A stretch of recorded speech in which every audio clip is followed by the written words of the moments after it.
সবাইকে জয় যিশু।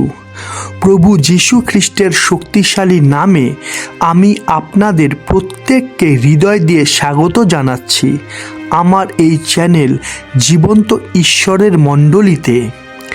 একমাত্র ঈশ্বরেরই গৌরব ও মহিমা হোক, আমেন। আমি ঈশ্বরকে ধন্যবাদ দিই তাদেরই জন্যে যারা প্রতিনিয়ত সেই জীবন্ত ঈশ্বরের ধন্যবাদ করছেন ও ঈশ্বরের এই অমূল্য বাণীগুলো পৌঁছে দিচ্ছেন নতুন নতুন মানুষের কাছে। যারা যারা আমাকে ঈশ্বরের রাজ্যের কাজে সাহায্য করছেন। ঈশ্বরের শান্তি আপনাদের প্রত্যেকেরই হৃদয়ে কর্তৃত্ব করুন, আমেন। আজকে আমি একটা ছোট্ট বিষয় নিয়ে আলোচনা করব, তাই আমি আজকের টপিকের নাম রেখেছি প্রতিদিনের ছোট্ট এক পবিত্র রুটিন। আমি আবারও বলছি, আমি আজকের টপিকের নাম রেখেছি প্রতিদিনের ছোট্ট এক পবিত্র রুটিন। তাই একটু মনোযোগ দিয়ে বিষয়টা শোনার ও বোঝার চেষ্টা করুন, কেননা সৎ পথে অর্থাৎ প্রভুর পথে সঠিকভাবে চলার জন্য প্রত্যেকটা বিশ্বাসীদের জন্যই আমি একটা প্রতিদিনের ছোট একটা রুটিন তৈরি করেছি, যা খুবই সহজ ও সরল। আমরা যদি মনে করি যে এই রুটিন অনুযায়ী জীবনযাপন করব, তাহলে একটু চেষ্টা করলেই আমরা পারব। কেননা যে কোনো সৎ কাজের মধ্যেই থাকে সেই সর্বশক্তিমান ঈশ্বরের আশীর্বাদ, তাই না? তাই আসুন আর দেরি না করে আমরা আজকের শিক্ষার গভীরে প্রবেশ করি।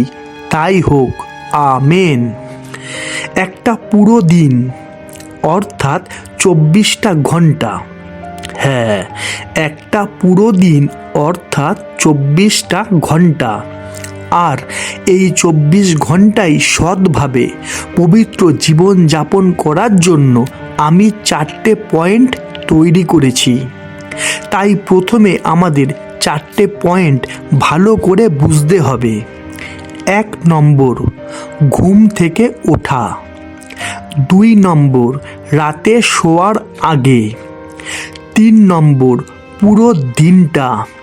আর 4 নম্বর, নিজের সময় সুযোগ বুঝে। এই 4টে বিষয় ভালো করে আমাদের বুঝতে হবে, কেননা এই 4টে বিষয়ের মাধ্যমে আমরা প্রতিদিনই একটা ছোট্ট কিন্তু পবিত্র রুটিন ফলো করতে পারবো। তাহলে আসা যাক প্রথম পয়েন্টে, ঘুম থেকে ওঠা।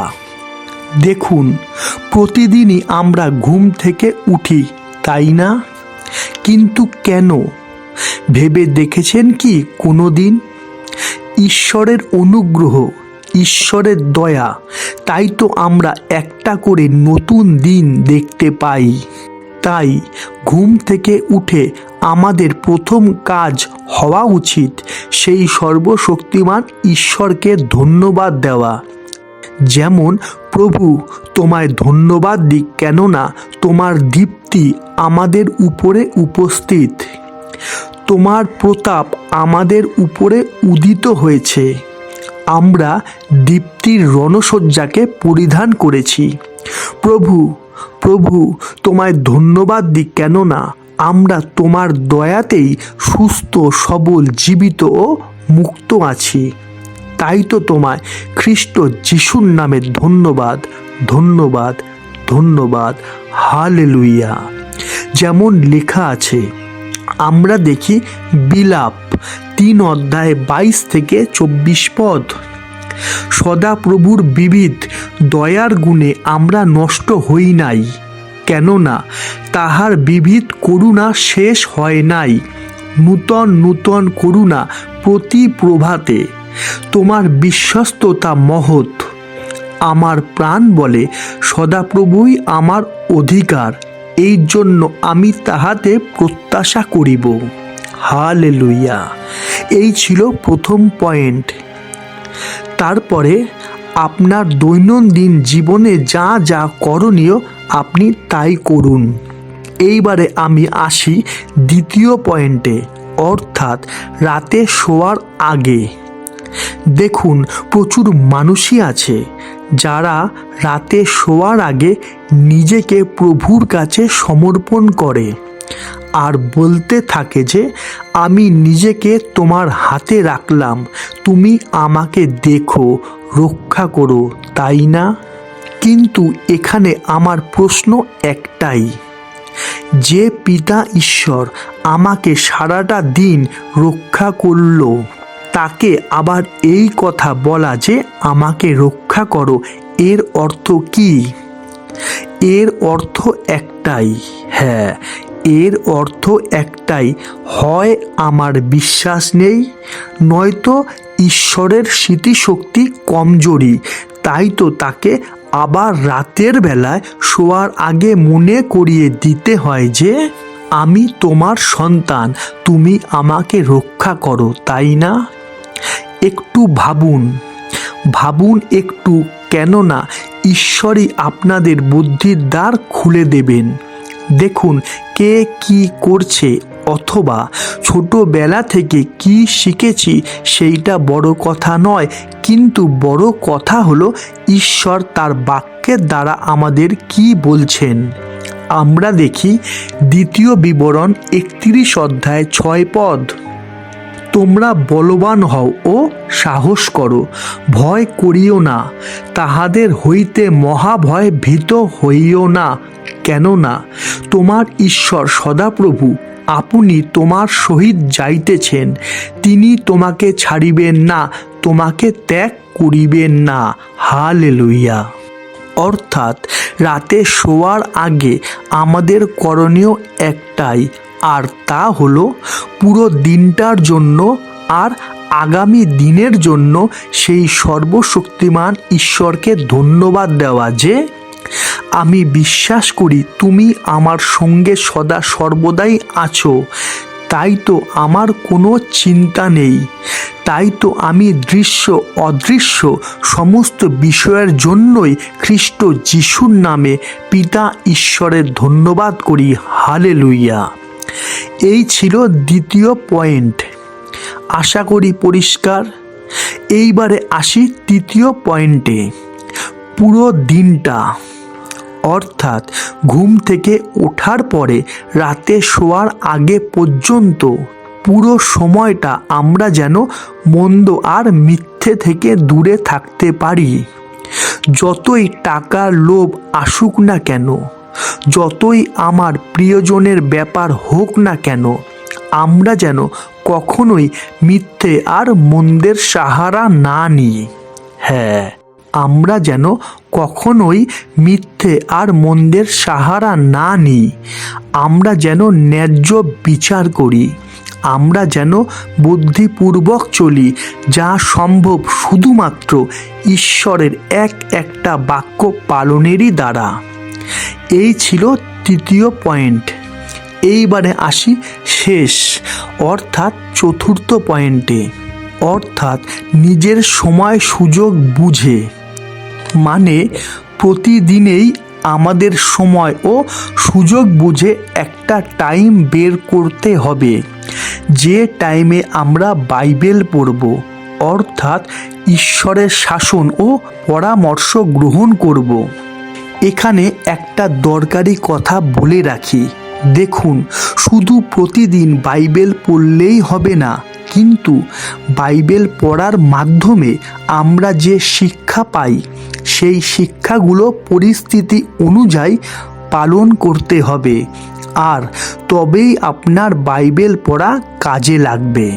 যেমন লেখা আছে, আমরা দেখি 2 যোহন 1 অধ্যায় 9 পদ, যে কেহ অগ্রে চলে এবং খ্রিস্টের শিক্ষাতে না থাকে সে ঈশ্বরকে পায় নাই, সেই শিক্ষাতে যে থাকে সে পিতা ও পুত্র উভয়কে পাইয়াছে। আশা করি এতদূর পরিষ্কার। তাহলে প্রতিদিনই আমাদের একটা সময় বের করতে হবে, যে সময় আমরা বাইবেল পড়ব। প্রভুর উদ্দেশ্যে গান করব আর প্রভুর কাছে বসব, হাঁটু পাতব, প্রার্থনা করব। আমরা দেখি কলসীয় 3:16-17 পদ। খ্রিস্টের বাক্য প্রচুর রূপে তোমাদের অন্তরে বাস করুক। তোমরা সমস্ত বিজ্ঞতায় গীত, স্রোত ও আত্মিক সংকীর্তন দ্বারা পরস্পর শিক্ষা ও চেতনা দান করো। অনুগ্রহে আপন আপন হৃদয়ে ঈশ্বরের উদ্দেশ্যে গান করো, আর বাক্যে কি কার্যে যাহা কিছু করো সকলই প্রভু যিশুর নামে করো। তাহার দ্বারা পিতা ঈশ্বরের ধন্যবাদ করিতে করিতে ইহা করো। আমরা দেখি প্রথম থিসলনিকীয় 5:16-18 পদ।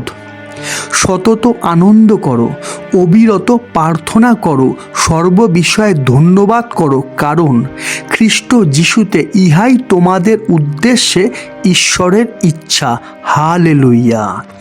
দেখুন, একটা কথা ভেবে দেখুন, খাওয়া, কাজ, ঘুম এইগুলো প্রতিদিনই হয়ে থাকে, কিন্তু বাইবেল পড়া, গান করা আর প্রার্থনার বেলাতেই আমাদের সময় নেই, তাই না? এখনো সময় আছে, ভাবুন আর বেরিয়ে আসুন নিজের ইচ্ছা আর চিন্তাধারা থেকে, কেননা প্রভু এখনো আপনাকে ডাকছেন। প্রার্থনা করুন সেই মণ্ডলীর জন্য যে মণ্ডলী থেকে আপনি খ্রিস্টের শিক্ষায় শিক্ষিত হচ্ছেন। প্রার্থনা করুন সেই মণ্ডলীর শিক্ষকের জন্য যার মাধ্যমে আপনি সত্য জানছেন। প্রার্থনা করুন ঈশ্বরের রাজ্যের জন্য, যেন প্রতিটা মানুষের কাছে সত্য পৌঁছে যায়। প্রার্থনা করুন নিজের জন্য, তবে নিজের সুখ অভিলাষ পূর্ণ করা নয়, কিন্তু আপনি যেন ঈশ্বরের যোগ্য সন্তান ও উত্তম যোদ্ধারূপে গড়ে উঠতে পারেন। ব্যাস এতটুকু। এই ছিল মোট 4টে পয়েন্ট, যা আমি প্রতিদিনের ছোট্ট এক পবিত্র রুটিন বলে আপনাদের কাছে প্রকাশ করলাম। আগে আপনাদের ইচ্ছা। ঈশ্বর প্রত্যেককে পরিবর্তন করুন ও চেতনা প্রদান করুন। আমেন। আসুন আমরা প্রার্থনা করে আজকের অনুষ্ঠানটা শেষ করি।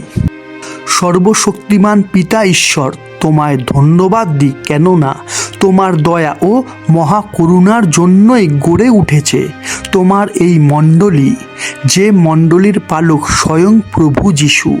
তাই তো তোমার দয়া ও মহাকরুণার জন্যই আমরা তোমার রক্তে গড়ে ওঠা এই জীবন্ত মণ্ডলীর সদস্য হতে পেরেছি। তাই তো তোমায় ধন্যবাদ প্রভু গো। আজকের এই ছোট্ট শিক্ষার দ্বারা আমরা যে প্রতিদিনের ছোট্ট এক পবিত্র রুটিন জানতে পারলাম, সেই রুটিন অনুযায়ী চলতে তুমি প্রত্যেকটা বিশ্বাসীকে সাহায্য করো। তুমি শক্তি ও জ্ঞান দাও তোমার পথে চলতে। হ্যাঁ প্রভু গো, এই প্রার্থনা আমি খ্রিস্ট যিশুর নামে চাইলাম। আমেন। হালেলুইয়া। আজ এতটাই। আবার দেখা হবে ঈশ্বরের জীবন্ত বাক্যের নতুন কোনো শিক্ষা নিয়ে। ততক্ষণ সবাইকে জয় যিশু, জয় যিশু, জয় যিশু।